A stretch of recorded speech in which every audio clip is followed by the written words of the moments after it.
Hey guys, it's your girl Aisha, aka Geek XX Chic, and I am back with another reaction to the Crisis on Earth X crossover event that's going on right now on the CW.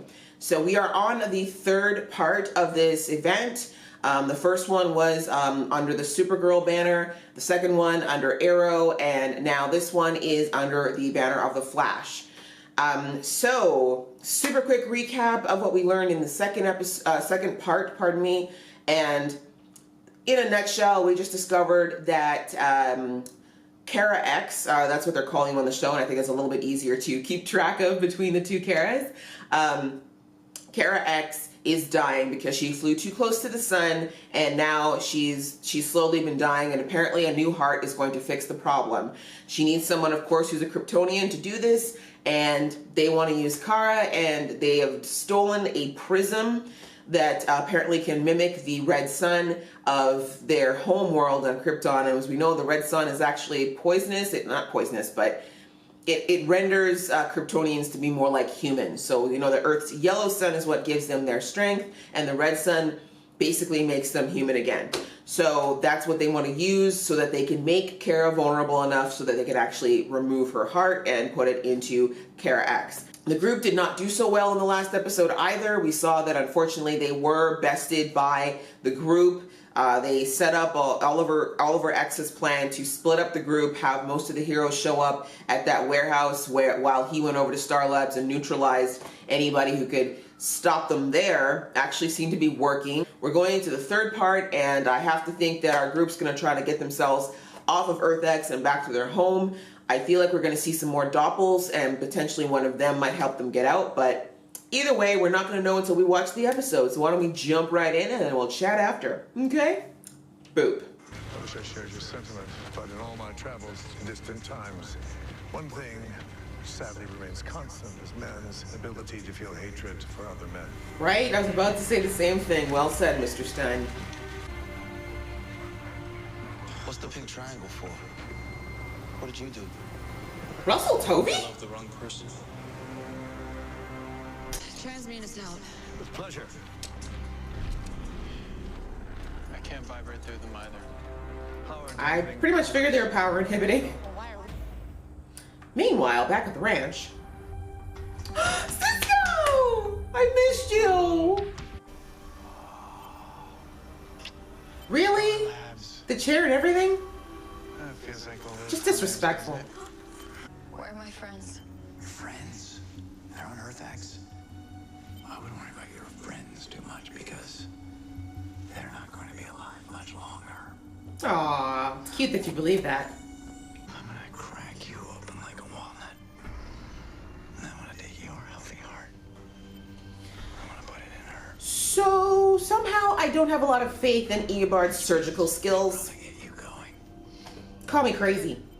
I don't know. Give me some time to think. Iris, I'm all for girl power and everything, but how are you and I going to stop the meaner Nazi version of my whatever he is right now? And We will figure it out. We shall overcome. What are we doing? It's roundup time. I don't know for what. Please don't say haircuts.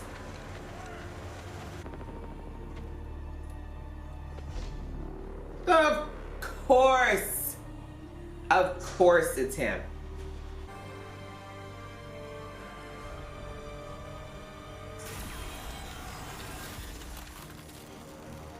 Captain Cole! I missed him. So you're Leonard Stark's doppelganger. No, I'm Leonard Stark, but you can call me Leo. That is a fantastic outfit. Did you make that? No, actually. You might want to close your eyes. Why?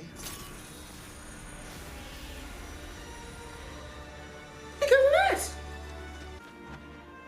Come on, let's go. Yeah, Where are we going? To our base. Your base. of course.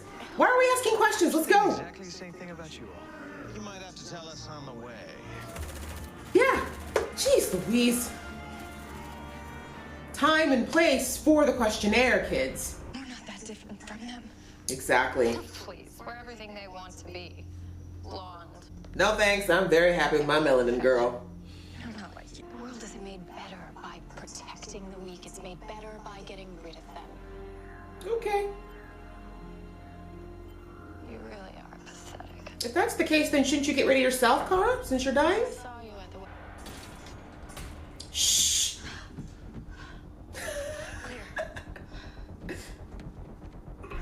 I love my little trouble twins here. Hey, this looks like Oliver's place. Well, I guess we're in Earth X's Star City. Because the gateway's in a facility guarded by a not-so-small army of Nazis. About to say, how do you think they got to Earth 1? Look, it's our only way home. We're going through it. Nobody's going through anything. Because we're blowing it the hell up. Okay, calm down, soldier. Look, on my Earth, he and I are like family. And he would do anything to help my sister. Ray, let her try. Not the same person, though. You keep forgetting that. And this Earth, your sister is like his ultimate enemy. Not exactly the same parallel. You know what I'm saying? All right, we fight through them outside. We access the main corridor. What is security like inside the hangar? I'll do some recon. So the entire facility has military cameras. Love it. Can't take that hangar with no powers, man. These satellites in. Okay, well, we definitely can't take the main control room with no powers. It's not like we blend in here.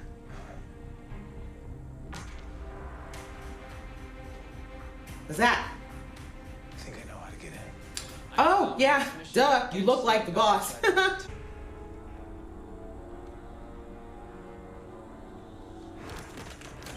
Nice! I love the ceiling drop. Hey, come with me if you want to live. I love the Terminator line. And then Iris got to say it. That's awesome. She is inbound and ready.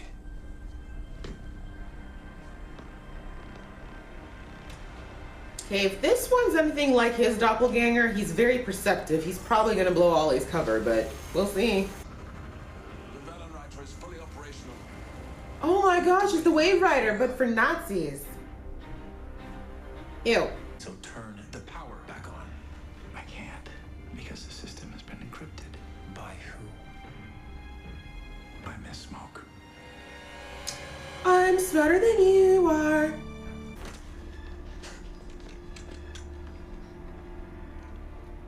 Well, damn, Felicity with her real hair color and everything. Roll the brakes. Failed the test, Ollie. He already knows who you are. You don't think he actually gave you a loaded gun, did you? Did you really think I would hand you a loaded weapon before? Verify who you are! Oh my god, it's the Tony! Oh my gosh, why can't I remember his name from Young Justice? Let's go. Dare you manhandle Iris, you will pay for that. Facility, and there's nothing we can do to stop that robot. Then we need to reopen the gateway before that happens. Barry, Ray, We know. Stop a flying robot somehow. good. The rest of us will open the breach. That's the whole plan. That's the whole plan! Let's go! Here we go! So that guy can fly as fast as the Flash? That's interesting.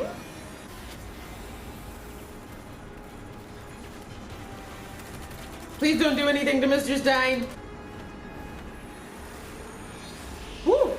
That was close, and that was awesome. Oh, ow, oh.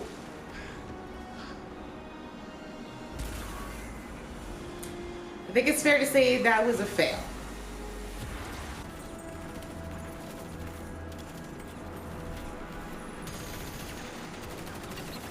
Yeah, I like it. I knew it! I knew they were gonna hurt Martin. Why?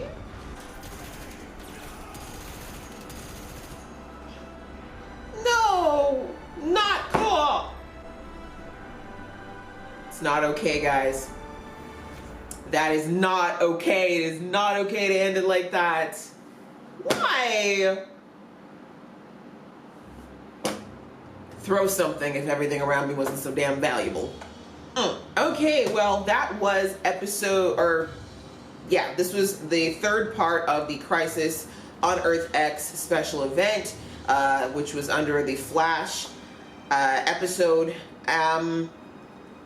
They're just keeping it flowing with this, man. Like, I feel like the C-Dubs probably blew most of each show's budget on this episode, or on this event, because it's just non-stop, guys. Like the sets, the action, the scale of everything is definitely bigger than anything we've seen in previous seasons. And I mean, that's awesome. It definitely has made this feel a lot more, like I said, kind of like a cinematic feature than just a, you know, like a television show. So I was like so focused on what was going on, I actually spent very little time writing notes, which I typically would. But yeah, I guess the big things I guess the highlights that really stood out for me in this episode would be, I loved seeing Iris and Felicity working together. When you're on a superhero show and you've got all these people with sweet powers that can do all these cool things, it is neat to just see the regular Joes, or Janes in this case, who use the skills that they have and believe in themselves and think that, you know what, yeah, we don't run really fast, we can't shoot a bunch of arrows at once, we may not be able to, you know, shoot ice from our hands, but we're still smart, we're still capable, we can still use the skills that we do have to try to help and make a difference. I mean, while they didn't necessarily quote-unquote succeed in rescuing Kara at that particular moment, they did delay things, right? And we know that they've already put out the call to the legends that was shown in this episode. So the fact that, you know, even though they didn't get to keep the power off, etc., they were at least able to delay the surgery significantly, so that it gives the the legends time to make it back to their Earth, and or not their Earth, but their time, I should say, and potentially give them a hand. Interesting kind of parallel that we saw with General Shot, or whatever his name was. Again, I don't watch Supergirl, so I don't really know who that character is in that show, but I thought it was quite interesting, first of all, that Alex just automatically assumed this guy was going to have the same level of care for her and her problems that, you know, her Earth's version of it would, right? Like, I understand that she was thinking, okay, I'm going to appeal to him and his humanity, but the fact that she tried to use this whole thing like, oh, your version of you, or my version of you back on my Earth totally loves my sister and would do anything for her, so clearly you must do the same thing. Like, she clearly hasn't understood the whole idea of doppelgangers, right? These are supposed to be people who look a lot like you, but they are not you. And yeah, while that particular person she's talking about may be like that, this is a different man who's had a different life, and in fairness, life basically on a hell dimension. He's gone through a lot, and like, it's, you know, I can understand. He's like, I'm hearing your story, sweetheart. You're absolutely right. That's super sad about your sister. However, I have my own family, my own people I care about right here on this Earth, and me helping you does nothing to save us. So, you know, it's just kind of a selfish angle that Alex took in that moment, and I get it. I get where she was coming from, but it was just not the right approach. And yeah, here we are at the end. We ended on a super, like, I mean, I get it. Like, the fact that I don't watch Legends, but I know that it's been a theme since last season that, you know, Stein wants out of Firestorm. Like, he's like, I just don't want to do this anymore. I have family. I'm getting older. I just want to live my life in peace. I don't know if that's because Victor Garber, the actor, is trying to get out or not, but I mean, I don't know. I'm hoping he's not actually dead. That'd be like, come on, like, don't be like that, CW. Just because, you know, Vic might want to do other things, like, don't do him like that. Yeah, that was a hell of a cliffy to end on, and kind of sad place to end as well, but it definitely leaves it open for the more interesting, and hopefully, we'll see. I feel like the finale is going to be pretty sweet. I need this wedding to happen, though. Like, y'all, the wedding was 3 episodes ago. I need this thing to start happening. So I sure hope you liked this video, guys, and if you did, go ahead and click that like button. And as this is a 4-part event, I will be reacting to the final part, and if you want to see that as well as the previous 2 reactions that I did, go ahead and click that subscribe button. Until next time, guys, see ya!